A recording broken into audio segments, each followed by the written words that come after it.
போதைப்பொருள் கடத்தல் வழக்கில் ஜாஃபரின் கூட்டாளி சதா என்கின்ற சதானந்தம் கைது செய்யப்பட்டிருக்கிறார். கூடுதல் விவரங்களை வழங்குவதற்காக இணைப்பில் இணைந்திருக்கிறார் செய்தியாளர் கதிரவன். கதிரவன், வணக்கம். விவரங்களை பதிவு பண்ணலாம்.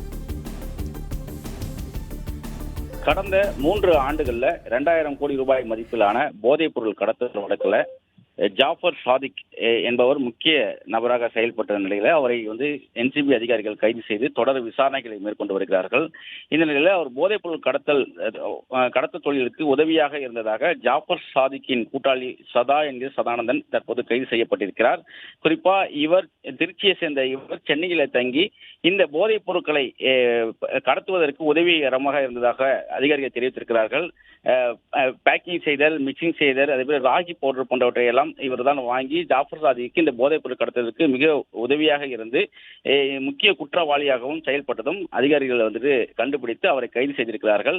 சென்னையில பதுங்கியிருந்த அவரை நேற்று போதைப் பொருள் தடுப்பு பிரிவு அதிகாரிகள் கைது செய்ததாகவும் தெரிவித்திருக்கிறார்கள்.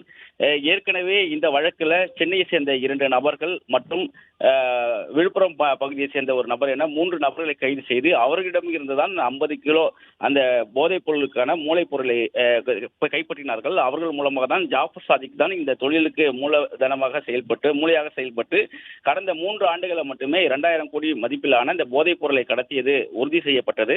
அதன் பிறகுதான் ஜாஃபர் சாதிக்கு கைது செய்யப்பட்டு அவரும் இந்த குற்றத்தை ஒப்புக்கொண்டு அவரிடம் தொடர் விசாரணைகளை நடத்தி வருகிறார்கள். 7 நாள் காவலில் எடுத்து 4வது நாளாக விசாரணைகள் நடைபெற்று வரக்கூடிய நிலையில இந்த போதைப் பொருள் கடத்தலுக்கு முக்கிய கூட்டாளியாக செயல்பட்ட சதானந்தன் என்பவரை சென்னையில் வைத்து நேற்று மத்திய போதைப் பொருள் தடுப்பு அதிகாரிகள் கைது செய்ததாக தெரிவித்திருக்கிறார்கள். குறிப்பா இவர் இந்த பேக்கிங், அதாவது போதைப் பொருட்களை பேக்கிங் செய்வது, ராகி பொடி மற்றும் இது போன்ற உணவுப் பொருட்கள்ல இந்த போதைப் பொருட்களை கலவை செய்வது, இந்த போதைப் பொருளை மறைத்து வைத்தது போன்ற செயல்களில் ஈடுபட்டதாகவும் அவர்கள் அதிகாரிகள் கண்டுபிடித்திருக்கிறார்கள். சதானந்தனிடம் தொடர்ந்து விசாரணைகள் நடைபெற்று வருகிறது. மேலும் இவர்களுக்கு உடனடியாக இருந்தவர்கள் யார் என்ற விவரங்களை சேகரித்து அவர்களை கைது செய்யும் நடவடிக்கைகளில் ஈடுபட்டு இருப்பதாகவும் தெரிவிக்கப்பட்டிருக்கிறது. அதே போல ஜாஃபர் சாதிக்கின் சகோதரர் முகமது சலீம் மற்றும் மைதீன் ஆகியோரை தொடர்ந்து தேடி வருவதாகவும் அவர்களுக்கு எதிராக லுக் அவுட் நோட்டீஸும் கொடுக்கப்பட்டு இருப்பதாகவும் தெரிவிக்கப்பட்டிருக்கிறது. சதானந்தனிடம் தொடர்ந்து தற்போது மத்திய போதை தடுப்பு பிரிவு அதிகாரிகள் விசாரணை மேற்கொண்டு வருகிறார்கள்.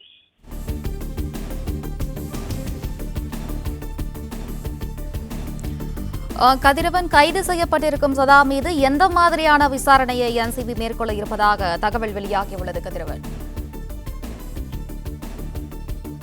குறிப்பா ஜாஃபர் சாதிக்கு இந்த போதைப் பொருட்களை உணவுப் பொருட்களுடன் கலந்து கடத்தியதாகவும் தகவல்கள் வெளியான நிலையில இந்த உணவுப் பொருட்கள்ல அதாவது இந்த போதைப் பொருட்களை சிறு சிறு பாக்கெட்டுகளாக இவர்கள் பேக்கிங் செய்து அவற்றை உணவுப் பொருட்கள் போல மாற்றி இதை ஏற்றுமதி மற்றும் செய்திருக்கிறார்கள். வெளிநாடுகளுக்கு ஆஸ்திரேலியா, மலேசியா, நியூசிலாந்து போன்ற நாடுகளுக்கு இதனை ஏற்றுமதி செய்திருக்கிறார்கள். அதற்கு முக்கிய பங்காக இந்த சதானந்தம் என்பவர் செயல்பட்டிருக்கிறார். திருச்சியை சேர்ந்த இவர் சென்னையில தங்கியிருப்பதை கண்டறிந்து அவரை கைது செய்திருக்கிறார்கள். அது மட்டும் இல்லாமல் சென்னையில ஏற்கனவே ஜாஃபர் சாதிக்கு ஒரு குடோன் இருப்பதாகவும் சென்னையில வைத்ததும் இந்த போதைப் பொருளை கடத்தியதாக அதிகாரி தரப்பால் தெரிவிக்கப்பட்ட நிலையில அந்த குடோனுக்கு விரைவில் ஜாஃபர் சாதிக்கும் அதேமாதிரி சதானந்தத்தையும் அழைத்து விசாரணைகள் மேற்கொள்ள இருப்பதாகவும் அதிகாரி தரப்பால் தெரிவிக்கப்பட்டிருக்கிறது.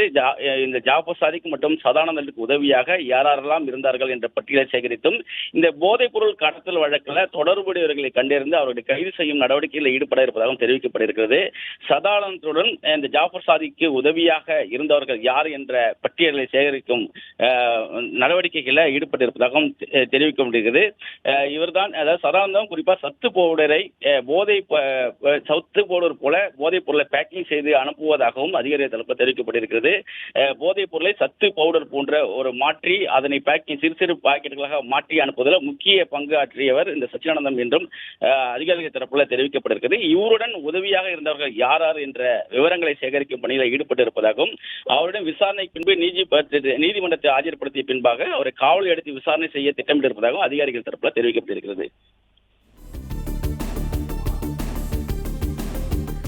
கதிரவன், சென்னையில எந்த இடத்துல அந்த போதைப் பொருட்கள் கூட வைத்திருந்தனர் என்ற தகவல் ஏதேனும் தெரிந்திருக்கிறதா? கதிரவன், ஜாஃபர் சாதிக்கு ஏற்கனவே இந்த மருந்து பொருட்களை வைத்திருக்கக்கூடிய குடோன் ஒன்று 1000 விளக்கு பகுதியில் வைத்திருப்பதாகவும் தகவல் தெரிவிக்கப்பட்டிருந்தது. ஆனால் முழுமையான விவரங்களை அதிகாரி தரப்புல அதிகாரப்பூர்வ தகவலாக தெரிவிக்கவில்லை. அது தொடர்பான விசாரணைகள் நிலுவையில் இருப்பதனால முழுமையான விவரங்களை தெரியவில்லை. ஜாஃபர் சாதிக்கை விரைவில் சென்னைக்கு அழைத்து வரும்போது அந்த பகுதிக்கு சென்று விசாரணை நடத்துவர்களிடம் தெரிவிக்கப்பட்டிருக்கிறது. விவரங்களுக்கு நன்றி கதிரவன்.